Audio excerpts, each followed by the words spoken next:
அந்த சொன்ன வேலையை செய்கிறான் இல்லையா, அப்போ அவனை பாதுகாக்கணும் அப்படிங்கிறது அவங்களுக்கு இருக்கும்.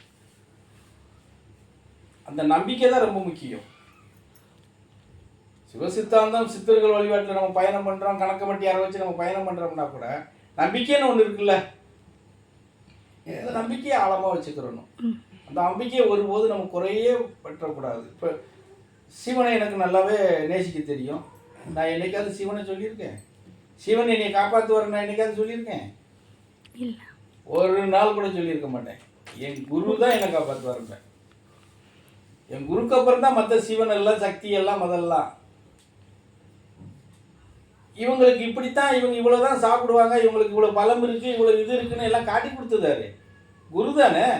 குரு நமக்கு அதெல்லாம் போதிக்கலை அப்படின்னா அவங்க என்னன்னு நமக்கு தெரியுமா? அதனால அவங்க நம்மளை காப்பாற்றுவாங்க அப்படின்னு நம்ம ஒரு முன்னோடியாக வச்சுக்கிறோமே தவிர, நடைமுறைப்படுத்துகிற இந்த பரதேசியை நடைமுறைப்படுத்தி பயணம் செய்கிறது, எனக்கு எந்த துயரம் துன்பம் வந்தாலும் என்னை பாதுகாக்கிறது யாருன்னா என்னுடைய குருநாதர் கணக்கப்பட்டியார் தான். அதுக்கப்புறம் தான் சிவனெல்லாம் கூப்பிடுறதெல்லாம் செய்கிறதெல்லாம். இன்னும் சொல்ல போனால் சிவன் எங்கே இருக்கான் அங்கே தான் இருக்கான்னு நாங்கள் சொல்லிக்கிட்டு இருக்கோம். சிவன் எங்கே இருக்கான்? நமக்குள்ளே தானே இருக்கான். இப்போ நம்ம யாரை குருவாக நேசிக்கிறோமோ, குருவும் சிவனும் ஒன்றுன்னு சொல்லிட்டு இருக்கும்போது இப்போ சிவனை எங்கே போய் நம்ம பார்க்க போகிறோம்? இங்கேயே பார்த்துக்கிறோம். அந்த நம்பிக்கை நமக்கு முழுசாக இருக்கணும்.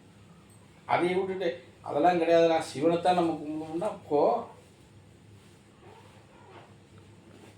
புரியுதா?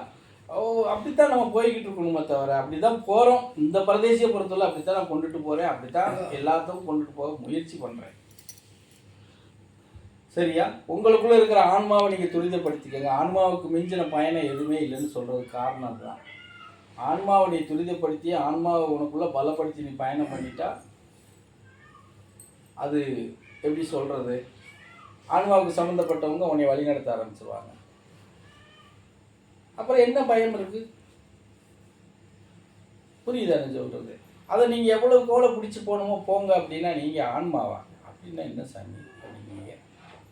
ஆன்மான்னு ஒன்று எங்களுக்கு இருக்கா? இல்லையே அப்படின்னு கேட்குறீங்க. 9:30 உறக்க வருது, கண்ணை சொருகிற, சாப்பிட்டியாவது முட்டை, அதான். புரியுதா நான் சொல்கிறது? அப்போ நம்ம அந்த நிலைப்பாட்டுகளை கொண்டுட்டு போகணும். இன்னும் சொல்லப்போனால் சித்தாந்தத்தில் சித்தர்களுடைய நிலைப்பாட்டில் ஆண்களாவது நிறைய கஷ்டப்படணும், பிடிக்கணும். அவங்க பாதத்தை தொட்டு வணங்குறதுக்கு நம்ம ஆண்கள் நிறைய கஷ்டப்படணும். தியானம் பண்ணணும், தவம் இருக்கணும், வேண்டுதல் வைக்கணும், நாட்கள் கூடும். ஆனால் பெண்களுக்கு அவ்வளோ நாள் தேவையில்லை, அதில் பகுதி கூட தேவையில்லை. சடனாக பிடிச்சிக்கலாம், ஆனால் செய்கிறீங்களானா செய்ய மாட்டேங்குது. சடனாக பிடிச்சிடலாம் மார்க்கத்தை. அது என்னமோ உங்களுக்கு இப்போ பெண்களுக்கு அது என்ன, அந்த வாய்ப்புகள் இருந்தும் கூட ஏன் நழுவு விடுறீங்க அப்படிங்கிறது தான் எங்களுக்கே கொஞ்சம் இந்த சனங்கள் இப்படி இருக்கிறாங்களே அப்படின்னு யோசிச்சுருவாங்க. அதுக்கு இப்போ சோபாதாயை எடுத்துக்கோங்களேன். அவங்க என்ன 30 வருஷம் தவம் இருந்தாங்களா என்ன? 6 வருஷம்தான், ரொம்ப நாள் இல்லையா? 6 வருஷத்தில் ஒரு சித்தாந்தவாதியாக 48% வந்துட்டாங்கல்ல. அதுக்கு மேலே அது வந்திருக்கும். நாம தான் அதை அப்படியே நிறுத்தி வச்சுட்டோம். இதுக்கு மேலே ஒரு பெண்ணுக்கு கொடுத்தோம்னா அது பாட்டுக்கு எகிரி வெளியே வந்துடும். பார்க்குறவங்க வேறு மாதிரி யோசிக்க ஆரம்பிச்சிருவாங்கல்ல, சித்தாந்தத்தை கொச்சப்படுத்த ஆரம்பிச்சிருவாங்கல்ல. புரியுதா நான் சொல்கிறது? அதே மாதிரி தான் பவானி தாயும் கூட. பவானி எகிரிட்டா, இன்னும் சொல்ல போனால் 40%லேயே வீட்டில் எகிரிட்டா. ஆஹா இது பெரிய இது அவ பேர் உண்டாக்கிடுமேன்னு சொல்லி அவளை அப்படியே அதோடு அவளை கட் பண்ணி அந்த இதுக்குள்ளேயே நுழைய விடாமல் அவளை நம்ம நிறுத்தி வச்சோம். மற்றவங்களாக தான் தூக்கிடுவாங்க.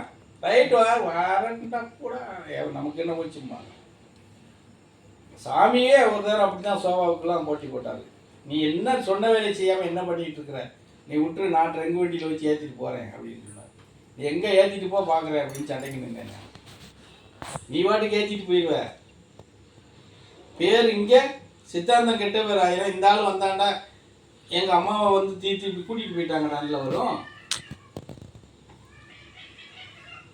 புரியுதா?